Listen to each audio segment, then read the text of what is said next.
بسم اللہ الرحمن الرحیم۔ السلام علیکم بچوں، کیا حال ہے؟ کیسے ہیں؟ ٹھیک ٹھاک ہیں؟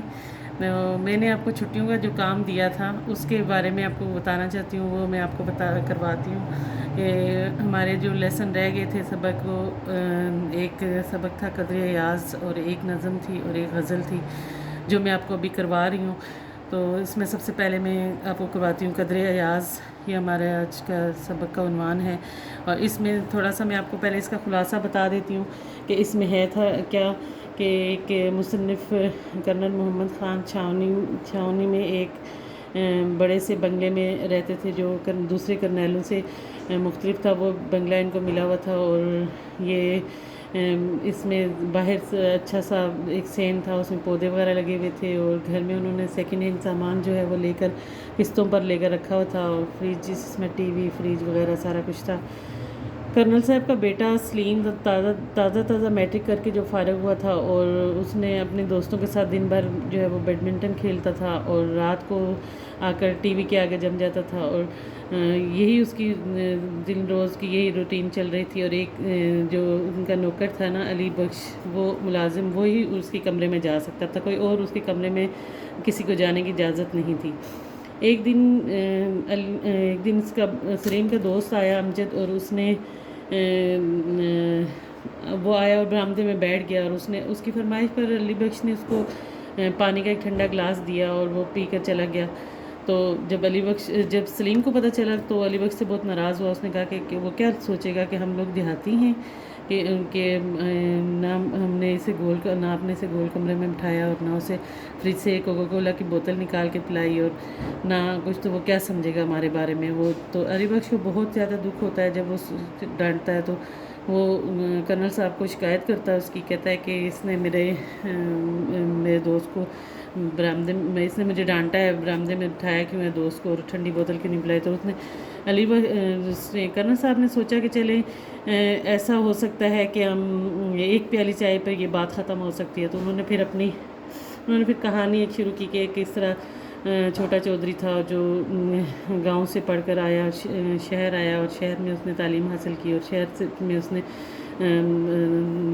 ایک دن وہ کیا ہوا تھا کہ اس کے استاد جو تھے انہوں نے سیر کرتے کرتے شکار کے لیے گئے اس کے گاؤں، اور اس کے گھر میں ٹھہرے، اور اس نے ان کو چرپائی دی، رنگین چرپائی پہ بٹھایا، اور جو چائے جو پیش، انہوں نے کہا چائے پئیں گے، تو چائے جو پیش کی تو وہ بھی اتنی صحیح نہیں تھی، نہ ادھر کو بنا سکتا تھا چائے، اور نہ رواج تھا چائے کا، صرف حکیم سے ہی مل سکتی تھی۔ تو حکیم چائے ملی تو انہوں نے بہت مزہ چائے بنائی، اور چائے جب وہ ایک دو گھونٹ لے کے انہوں نے رکھ دیے، تو پھر انہوں نے رات کو کیا کیا کہ چائے کی کمی کو پورا کرنے کے لیے مرغی بنائی، اور مرغی کا سالن بنا کر ان کو کھانا دیا، اور ان کو جھالر والا تکیہ دیا، اور پھولوں والی رضائی دی ریشمی، اور اس طرح وہ وہاں سوئے، چوپال میں ہی ان کا بستر لگایا اور وہیں سوئے۔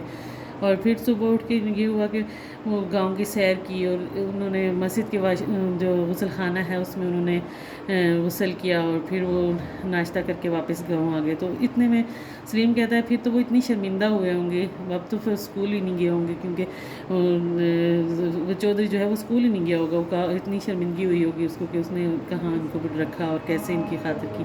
کہتا ہے نہیں انہوں نے تو وہ اسکول بھی گئے اور پڑھا بھی اور کرنل بھی بن گئے، اور کہتا پھر تو آپ انہیں جانتے ہوں گے۔ کہتا کہ تم ان سے کیا ملنا چاہتے ہو؟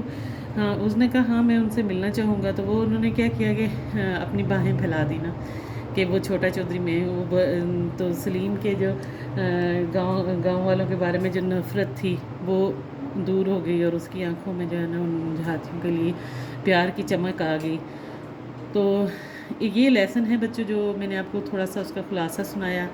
تو اس کے مختصر سوالات ہیں جن کے ہم جواب دیکھیں گے۔ سوال نمبر 1 ہے کہ مصنف کو کس قسم کا بنگلہ رہنے کو ملا؟ مصنف کو جو بنگلہ ملا وہ اپنی کلاس میں انتخاب تھا، یہ ویلسن صاحب نے خاص طور پر اپنے لیے بنوایا تھا۔ یہ بنگلہ کم و بیش 2 ایکڑ لگ اراضی پر پھیلا ہوا تھا، یعنی شروع ہی سے یہ کافی طویل و عریض تھا۔ عمارت کے سامنے ایک وسیع باغ تھا، باغ میں جا بجا سرخ و سفید گلاب کے پھول اگے ہوئے تھے۔ یہ ہمارا پہلا سوال تھا۔ دوسرا یہ ہے کہ سلیم میاں کا مشغلہ کیا تھا؟ سلیم میاں کا مشغلہ دن بھر بے فکر دوستوں کے ساتھ بیڈمنٹن کھیلتے رہنا اور شام ہوتے ہی ٹی وی کے سامنے جم جاتے تھے۔ اور تیسرا سوال کیا ہے کہ سلیم میاں علی بخش پر کیوں برہم ہوئے تھے؟ تو سلیم میاں کی غیر موجودگی میں ان کے دوست امجد ملنے آئے تو علی بخش نے انہیں اسے برآمدے میں بٹھایا اور سادہ پانی کا گلاس پیش کیا۔ جب سلیم میاں کو اس بات کا پتہ چلا تو وہ علی بخش پر برہم ہوئے اور اس نے ان کے دوست کو گول کمرے میں صوفے پر کیوں نہیں بٹھایا اور فریج میں سے نکال کر کوکا کولا کی بوتل کیوں نہیں پلائی؟ اگلا سوال ہے کہ دیہاتی لڑکی کا پہلے دن سے اسکول گیا تو اس نے کیسا لباس پہن رکھا تھا؟ جب دیہاتی لڑکا پہلے دن اسکول گیا تو اس نے ننگے سر پر صافہ باندھ رکھا تھا، بدن پر کرتا تہمد اور پاؤں میں پٹھاری جوتا تھا۔ جو ماسٹر جی نے شلوار پہننے کو کہا تو دھیمی آواز میں بولا تو شلوار تو لڑکیاں پہنتی ہیں۔ ماسٹر جی نے اگلا سوال یہ ہے کہ ماسٹر جی چھوٹے چودھری کے گاؤں کیوں گئے تھے؟ ماسٹر جی شکار کھیلنے کے شوقین تھے۔ ایک بار دسمبر کے مہینے میں وہ شکار کرتے ہوئے چھوٹے چودھری کے گاؤں پہنچے۔ انہوں نے وہ رات چھوٹے چودھری کے پاس بسر کرنے کا ارادہ کیا۔ ماسٹر جی کو کیسے چائے پیش کی گئی؟ تو ان دنوں گاؤں میں چائے بنانے کا رواج نہیں تھا، چائے صرف مریضوں کو دی جاتی تھی، کوئی چائے بنانا بھی نہیں جانتا تھا، اس لیے ماسٹر جی کو آدھی کچی آدھی پکی چائے پیش کی گئی جو بد مزہ تھی۔ ماسٹر جی نے ایک گھونٹ چائے پی کر باقی چائے رکھ دی۔ اگلا سوال ہے کہ دیہاتی لڑکے کی کہانی سن کر سلیم میاں کو کیا اثر ہوا؟ دیہاتی لڑکے کی کہانی سن کر سلیم میاں حیران رہ گئے، ان کی آنکھوں میں ایک دیہاتی کے لیے محبت کی چمک پیدا ہو گئی۔